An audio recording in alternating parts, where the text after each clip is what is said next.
Here today, 4 children have been blessed with the water of the sacrament.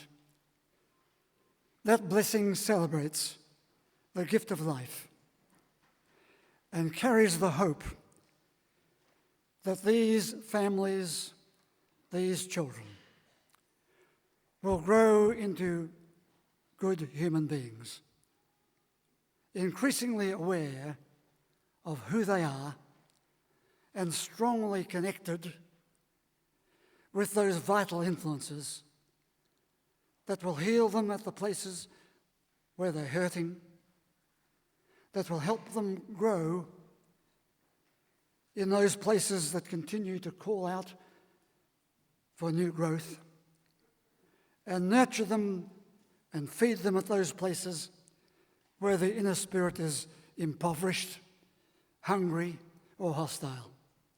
Not only the small children need these influences, we all need them. A journal article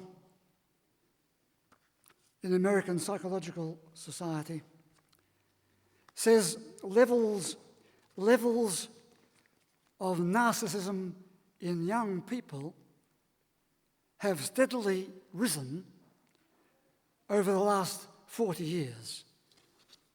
Narcissism is part of everyone's life. It is about self-love. It is about self-hunger. It is about self-neediness.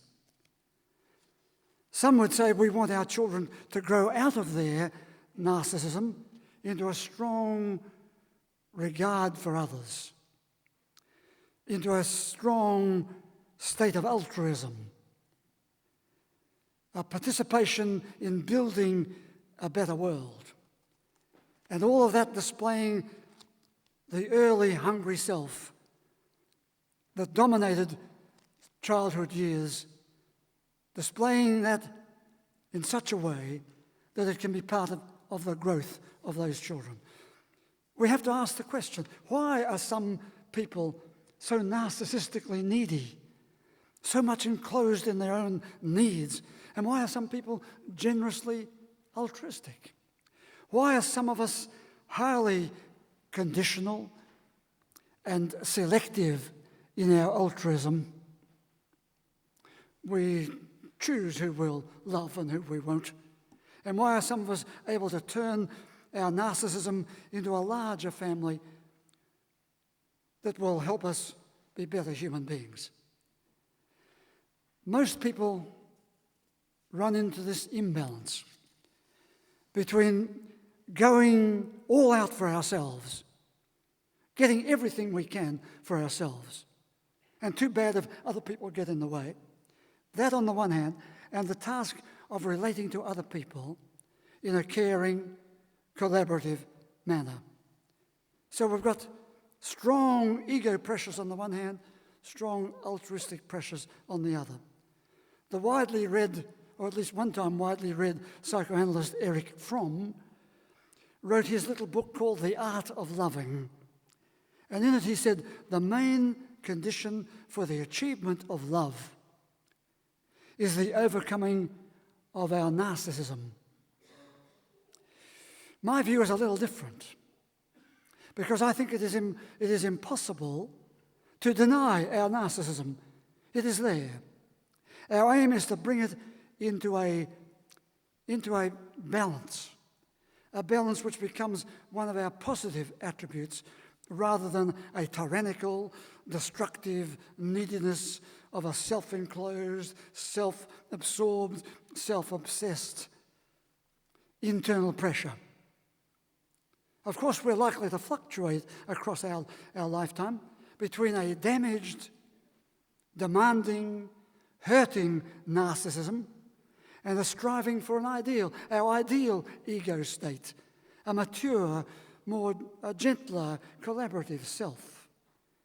Between a helpful altruism out there and a self-protective, vulnerable, defensive, frightened, enclosed self. So if you watched the interview with the former Prime Minister Paul Keating these last few weeks, you would have heard the question asked, are you also a narcissist? Since there had been references to a number of his predecessors who might have been narcissists. And he replied that he attempted to keep an appropriate balance of self as to who he was, thus referring to the task of finding and practicing a balance between that grandiosity and narcissism on the one hand and a strong sense of a self blended with the needs of others and the human situation. It's quite interesting too to note that in the course of the conversation, the word hubris was used. Are you part of the hubris of life? And I was intrigued because the theologian Paul Tillich spoke at length. He was a person of the last century. He reminded us of the part hubris plays in our life. It is the ready tendency to make ourselves the centre of our world. That's what it means. Paul Tillich said, it is just as likely to appear in acts of humility as it is in acts of arrogant pride.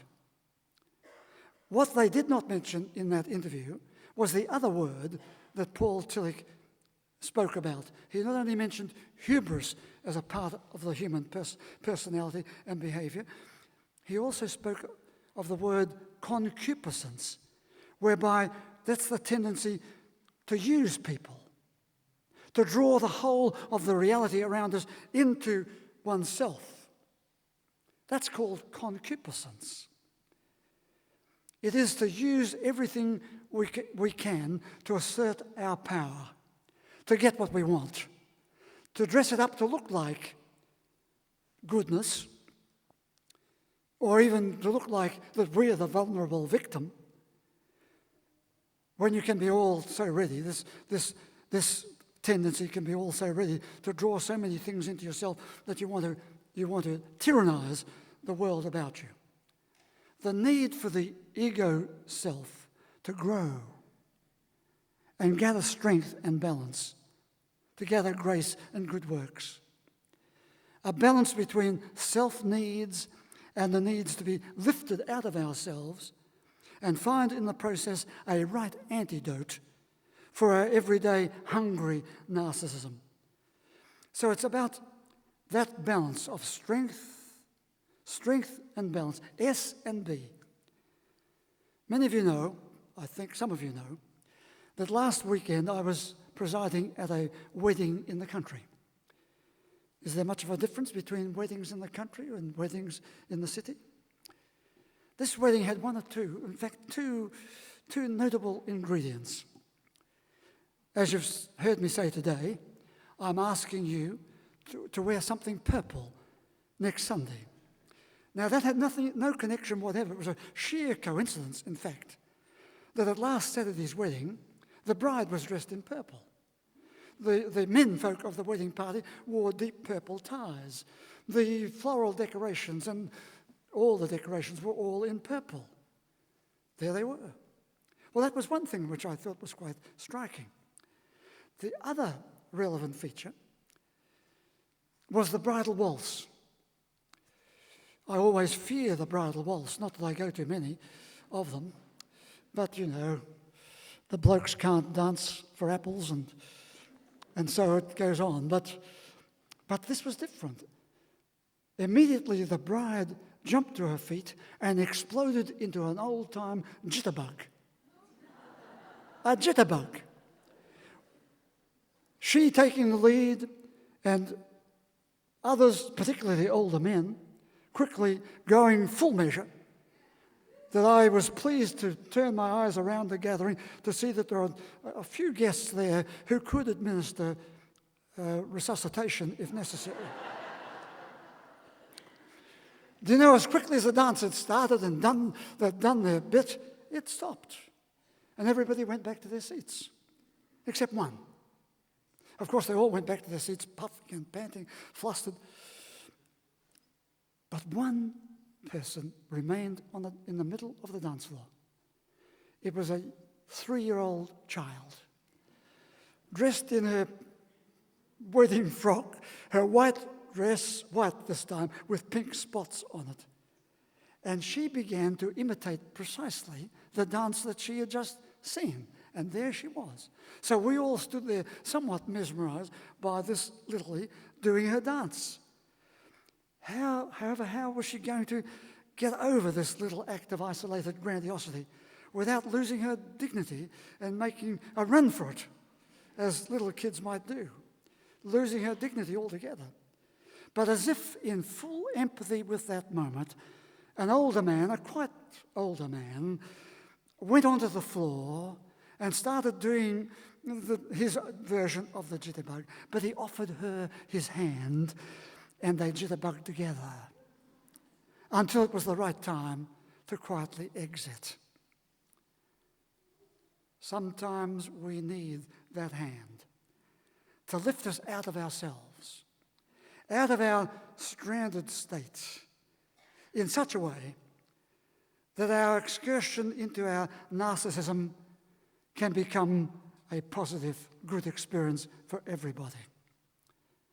So in the words of Psalm 21 that I read to you today, it said, our anxieties can become enemies that eat away our soul. But we want to find ways to celebrate the enriching gifts of life that God has given us. We all have a recurring need for our ego self to renew and regather its strength and balance. S and B, strength and balance, because we can lose both. How do we lose them? What injures that strength and balance? What drives us back into our primitive, self-centered, narcissistic state? I'm just going to tell you, I think there are 5 such things. I'll name them to you quickly. Because we're likely to get lost in our own internal state of self, enclosed there. And there's where we want to stay. There's where we think it's safe. When does that happen? When people hurt us. Or when people get at us. That's number 1. We want to retreat into ourselves. That's why that man saved the little girl from suddenly realizing she was stranded.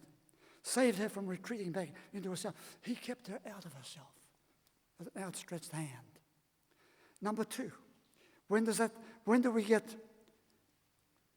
lose that strength and balance?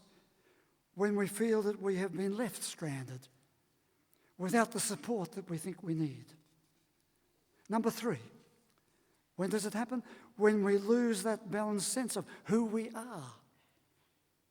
And we become aggressive and destructive to try and create a sense of self, an angry self, a defended self. But it becomes a destructive self.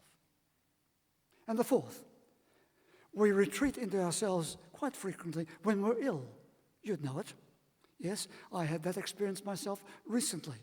For a time, I was surrounded by people in the hospital doing their job. And the patient became like the queen bee, taking it all in, receiving what was given. But at a certain point, being the center of that attention, of course, is so good. And you think that's where you want to stay. But at a certain point, the doctor puts out his hand, her hand, and said, you've been here long enough. It's time to rejoin the world out there.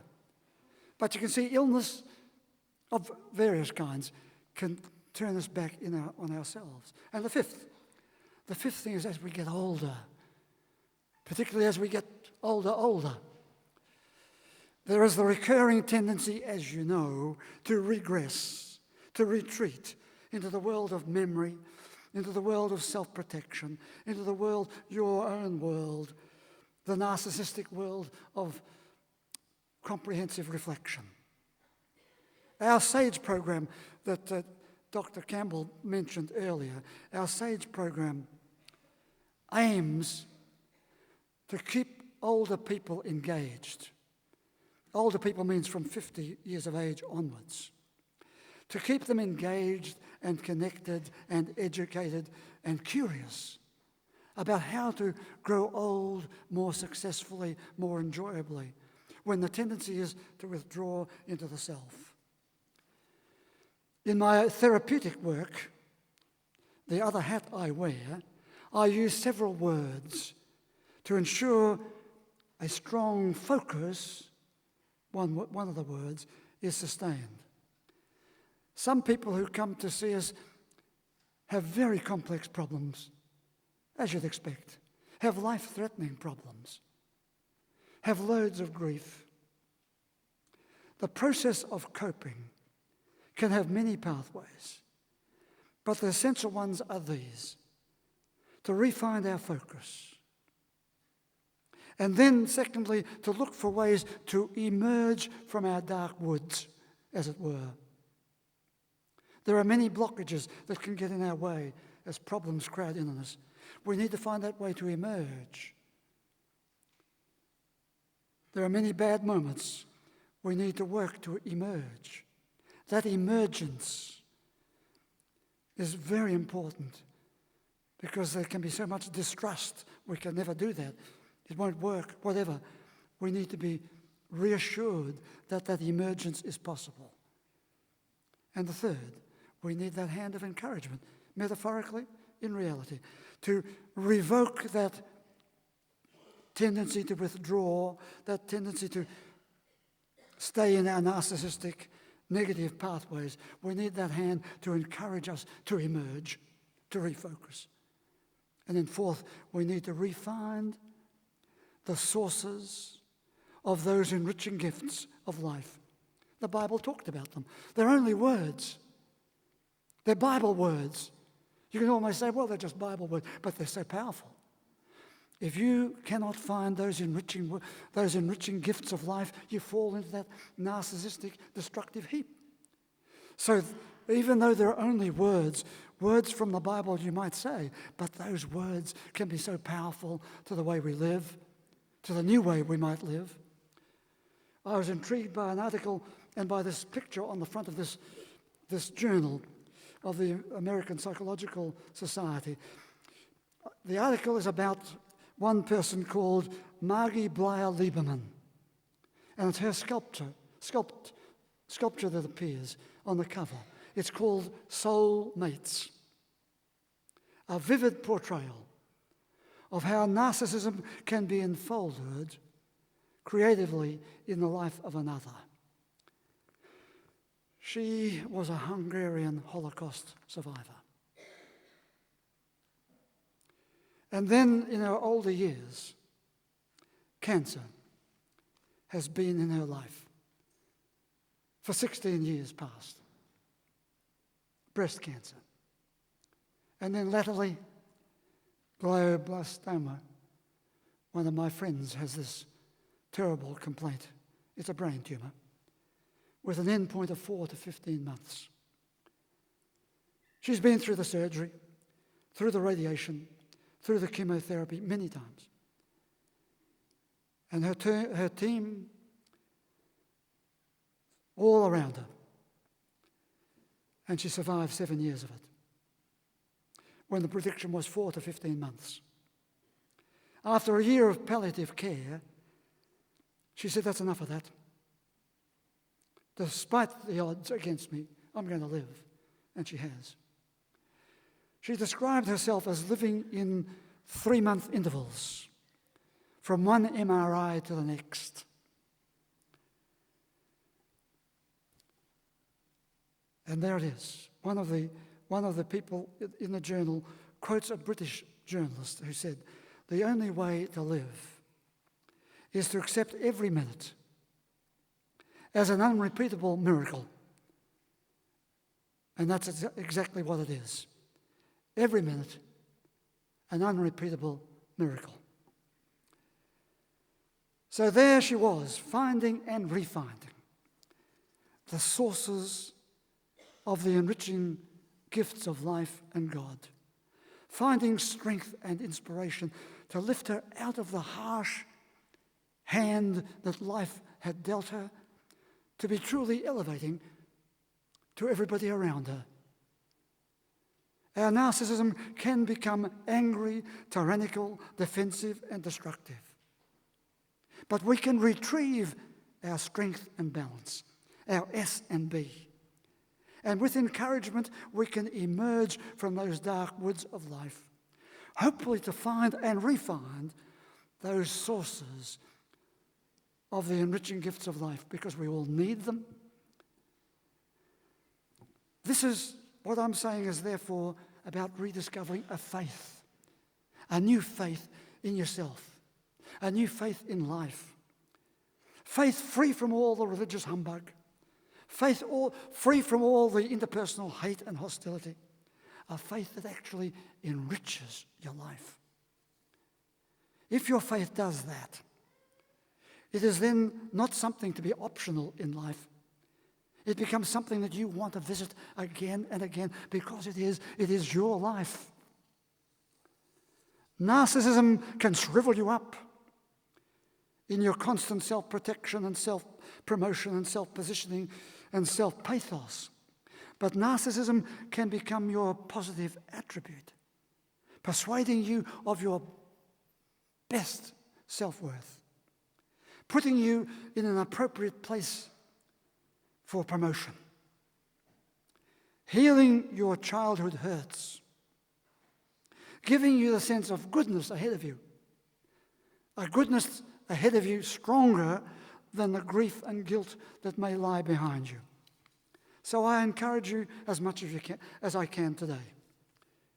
In times when your narcissistic needs want to enfold you in that in its possession, think of something, turn to something, find something that will lift you out of yourself. The little kid dancing. Was it negative narcissism there, or a happy self-abandonment, a happy self-exploration of a world around her? So think of images like that. Or you'd forgive me for saying also, think of great music, the music, say, of Shostakovich, which alongside the sounds of war in that music, you hear the strains of humanity's celebration. Think of paintings, the art world, the paintings of people like Picasso, bringing the horrors and distortions and destructions of war, and yet painting that magnificent dove of peace. Think of the real dynamic of a practical faith that gives you the imagery, the imagination of emerging from the pain and sorrow to find those enriching gifts of life. If you can't get around the music, say, of Shostakovich or what, then go to Mozart. You know, Albert Einstein said of Mozart, Mozart's music, he said, is so pure and beautiful that I can see it as a reflection of the inner beauty of the universe. Touch that. Reach out and touch that. Or maybe you have your favorite books, your favorite novels, as I do. I think often of the writer Nikos Kazantzakis. Wrote some magnificent poetry as great novels. And he wrote in the Odyssey. Yes, in the Odyssey he wrote, "Oh God, make me God. Make me God." He meant by that, I think, make me a creator of the beautiful. Give me the best wisdom of the world. Let me forgive and heal. Yes, make me God, so that I can look upon life and death and say it was good. Indeed, it was very good. Would you please stand?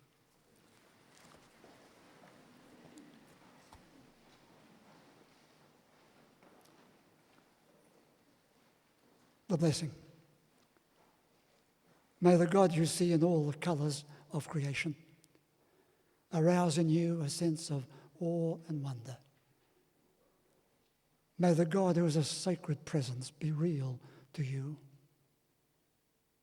May the God who is a source of inspiration and courage keep calling you forwards. May your God go with you and bless you today